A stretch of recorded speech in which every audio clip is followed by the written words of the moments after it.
Hello everybody, this is Toys R Us, and for this special figure showcase we're going to be looking at the new Netflix War for Cybertron Decepticon sparkless bot. So what we're going to do with this video, we're going to have a quick look at him in his amazing packaging, then we're going to unbox him live on the video, have a look at everything that comes with him, do a couple of comparisons, and then we'll have a look at him in both of his modes to help you decide how you want to display him.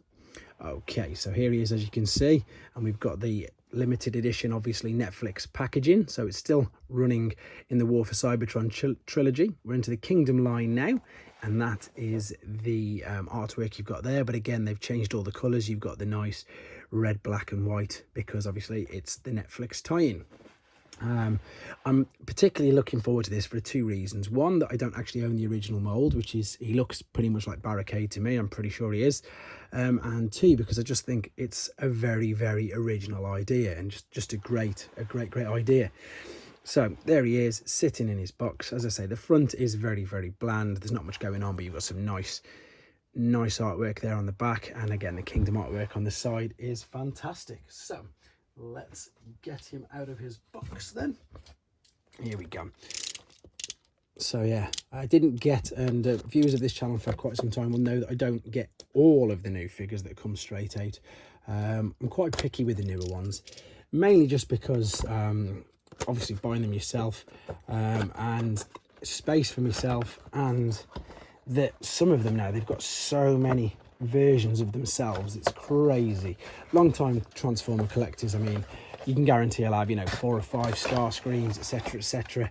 And that was just one of the main reasons with this. I've got a few other Barricades, but not the Siege one. So there he is in that packaging. That's going to balance there for me for 2 seconds.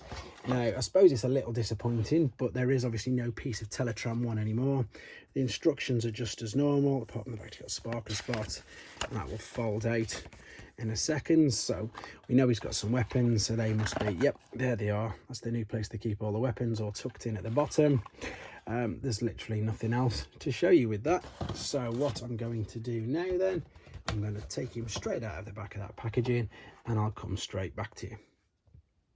Okay, there we are. So we're back, we've got him out of the packaging, and just as I imagined, he does look stunning. And it's really, really weird because obviously without the cartoon, if they'd have released this with this, I suppose, incredibly dull, bland, boring and just totally off paint job, nobody would be going for this at all. They wouldn't have a clue. But because we have got the cartoon, because we've seen these sparkless bots on it, so we know so much about them, I just think it's ingenious. And yeah, again, it is, of course, it's just a redeco of another mold. It could also be Prowl by the looks of this, maybe even Blue Streaks, but you know, that's what Hasbro do. They do redeco their molds, but it's just stunning. Look at it, the head sculpt there, you've got a nice eye colour underneath, but the rest of it, it's really smooth. Obviously it's supposed to be rusted and tarnished and ever, but it just, look at it, I think it's just a great idea.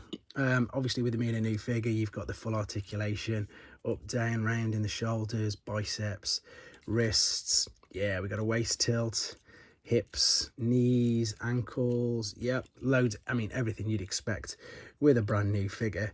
But I suppose, again, this is the best thing about it. With a brand new figure, you would not expect it to look like that. It does look really, really good. I'm very impressed with him. Also in the box with obviously the bit that comes on for the lights on the roof, and the guns we're in too. I'm liking the fact that they're doing this quite a lot now.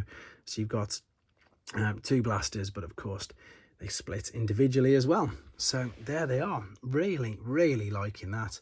Very much so. So what I'm going to do now, very quickly off camera, I'm going to transform him into his alternate mode. Reason for that is not to spoil it for you guys, and of course to keep the video length down. So I'm going to come right back to you right now. Right then, there we are. So again, transformed off camera. It was super simple, to be honest. It was very, very easy. It all just clicked and popped all into place, and now you can really get to see, I suppose, the true beauty of this paint job. It's brilliant. Again, it really does look exactly as they're intending it to. So we can now attach the parts to it. We can put that bit up there. We can put the guns in separately as well on the roof, on the bonnet, sorry, not the roof. Yeah, I'm very, very impressed with this. Very impressed. Really like it. I am a sucker for, I suppose, special editions like this, like the Netflix that they are. I mean, of course, we've got all the trilogy being released, and as I've already stated, does look like, you know, it's just straight up redeco. but I'm a sucker for things like this, and I think they've come up trumps with this. I think it looks really, really good. I do think it looks a bit like Blue Streak. I haven't actually taken this guy out of the box, so I couldn't do a direct comparison with him, but it is looking a lot like him.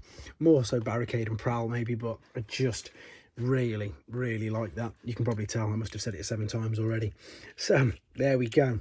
I'm going to now very quickly just transform him back, and then we're going to just round it all off at the end. But there you go, guys, really impressive. See you in a sec. Right then, so we're back for the final time, and this is the way I'm going to leave him. This is the way I'm going to be displaying him.